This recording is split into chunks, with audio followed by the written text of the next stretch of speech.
En direct avec Didier Fage. Didier Fage, œnologue. Et président national des œnologues de France. C'est pas rien. Et il est champenois. Aveyronais d'origine, champenois, profession. Oui. D'accord. J'ai une amie qui a des forêts en Aveyron. Très bien. Nom de jeune fille, Marquez, Madame Ripouille, Alors c'est quelqu'un de très bien, certainement. Voilà. Parce que vous savez qu'il y a une très grande solidarité avec les Aveyronais. Et entre Aveyronais. Oui. Enfin, on parle d'autres réseaux, mais finalement, ceux qui dominent le monde avec les Illuminati, c'est les Aveyronnais. Les Aveyronnais dominent Paris, et le monde, je ne sais pas, mais ce sont des incontournables de Paris, les fameux Gounia, et qui venaient, qui ont été d'immenses prescripteurs du vin en France. Voilà. Et il y a un très beau vignoble dans l'Aveyron qui renaît de ses cendres. Le phylloxéra, malheureusement, une grosse partie du vignoble a été détruite. Oui, on ne parle pas de Jésus-Christ là-bas, on parle du phylloxéra, avant et après. On parle du phylloxéra avant et après. Lignée américaine, c'est ça Oui. Le phylloxéra, tout le monde finalement, connaît. c'est du Coca-Cola.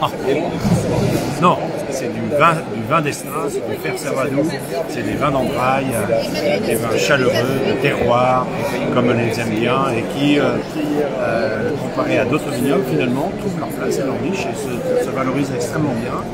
Et grâce à des grands chefs prestigieux comme Michel Brasse, qui a su imposer ses vins sur différentes tables de qualité, et aujourd'hui, l'excellent travail de vinification fait par les œnologues, donc ce sont des vins qui sont très présents, très agréables.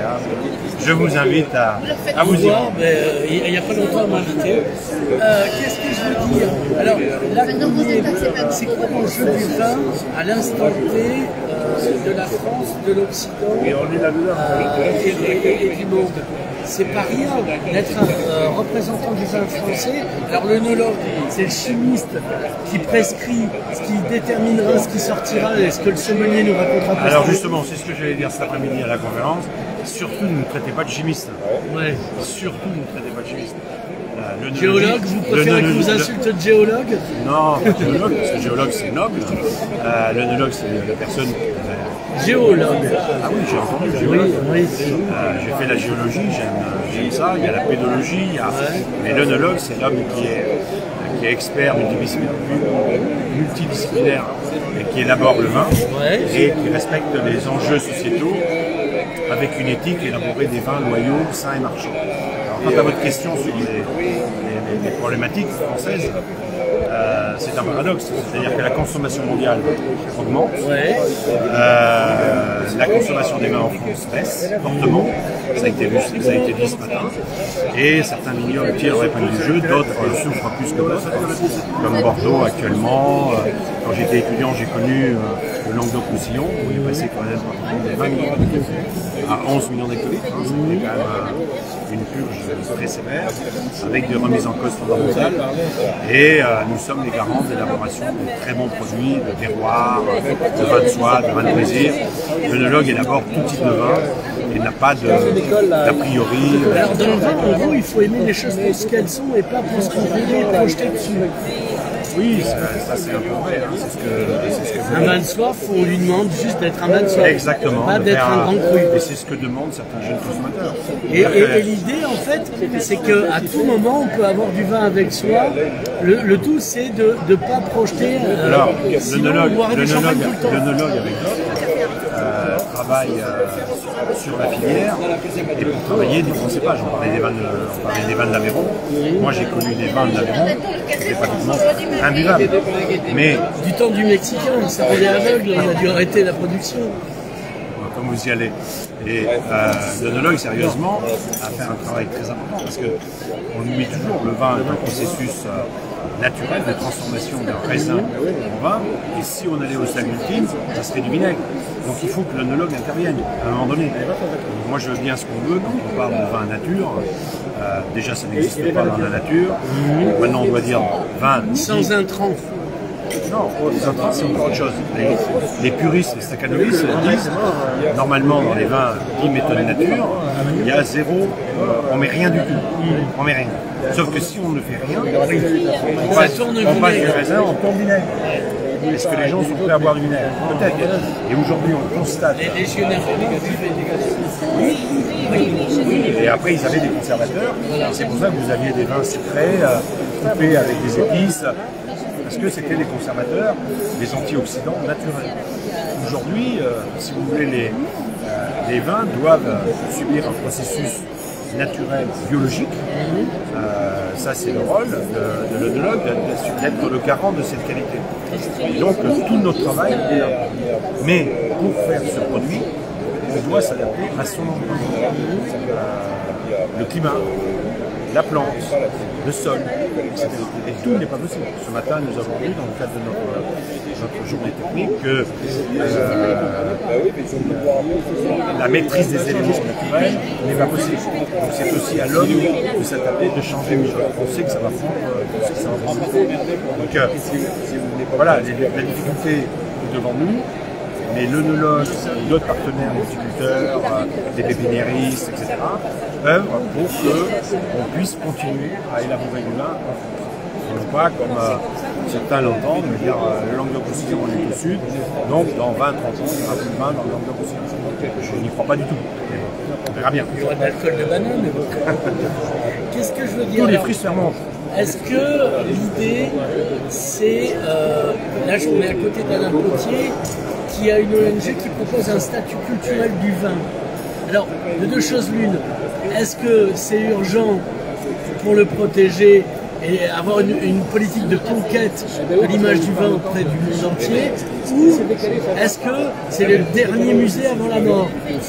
Vous liophilistes pour mieux vous conserver. N'oubliez pas, il y avait Didier. Je suis assez fou. La loi Evin a fait beaucoup de dégâts.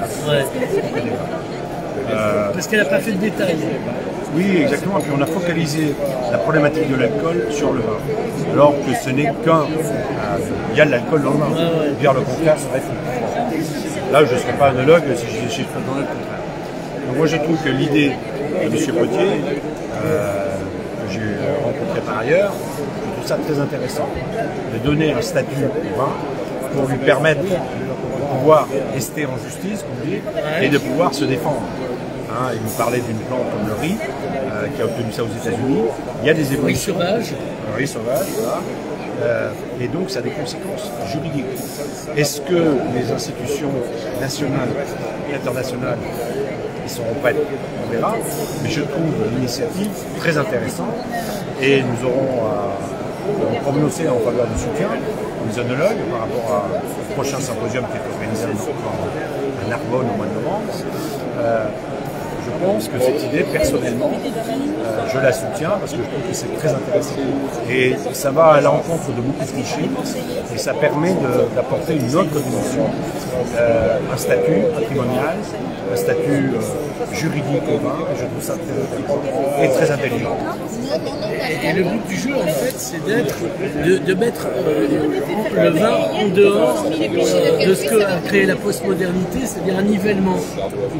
C'est un produit comme un autre, mais à la différence du Coca-Cola, il n'y a pas d'alcool, donc on fait plus facilement. Le vin, pour moi, n'est pas un produit comme un autre à banaliser, parce que le vin, moi qui suis... Noé en parle déjà dans la Bible. Exactement. Et donc, moi qui suis Véronais, il y a de nombreux vignobles, on sait la trace de l'histoire. Quand on lit une histoire, depuis la nuit des temps, les gens ont bu du vin, donc il y a un côté culturel, patrimonial, très important. Malheureusement, beaucoup de médias ne voient à travers le vin que le côté alcool. Et donc c'est la silence. On ne parle pas. Oui, mais on boit de la bière, on boit du whisky, on boit différents spiritueux, on boit des cocktails. Donc il y a de l'alcool. Donc c'est un problème. Il faut éduquer. Les jeunes. Est-ce qu'il n'y aurait pas moyen, alors s'il y avait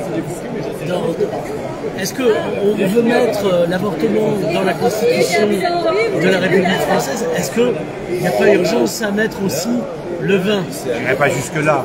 Il n'y a pas un lien entre avortement et vin, attention. Non, oui. Je ne m'engagerai pas sur ce terrain, je vous laisse libre de vos propos. Mais ce que je veux dire par là, c'est que je trouve l'idée intéressante que on puisse apporter un statut différent au vin, un regard différent sur le vin. Est-ce que ça, on dit aussi pour l'Union européenne, la France, la culture chrétienne fait partie de la Constitution de notre ADN. Est-ce que justement, au prétexte de la culture chrétienne parce que Jésus... Mais c'est vrai, le nier, moi je trouve... Non mais au-delà... faut pas nier, il faut affirmer. Non, mais exactement. Parce que sinon, c'est d'autres qui affirmeront autre chose et on sera souvent déçus. Exactement. Vous avez tout dit. Donc, moi, je suis très sincèrement, on a des valeurs chrétiennes, donc il faut les affirmer. Moi, j'ai aucun problème de le dire haut et fort. Et donc, à travers ça, nous avons une culture, une histoire, un patrimoine, je veux dire une philosophie de pensée, et le vin fait partie de cet environnement. Et donc, quand on stigmatise le vin, quelque part, ça me fait mal, mal à mon cœur. Vous saignez. Je saignais, voilà. Et vos propos recueillis dans Zarga, enfin Joseph Tarimassi, tout ça. Enfin, revenons. Alors on va conclure parce qu'on a du café et après on doit continuer. Est-ce que vous avez un site pour que le grand public se donne une idée de ce que vous êtes? Pas vous disiez, mais... Alors, en tant que président des œnologues de France, je conseille à tous les auditeurs et auditrices d'aller sur le site des œnologues de France. Ouais. Ils verront ce que nous faisons de beau, les centres de formation qui délivrent le diplôme national d'œnologie. Nous avons 250 jeunes qui sont formés tous les ans et qui ont aussi des responsabilités futures sociétales à faire. Et donc il est important de les former et que le public découvre notre beau métier d'œnologue. Et non pas chimiste du vin, monsieur le journaliste. C'était pour vous provoquer. Didier Fage, merci.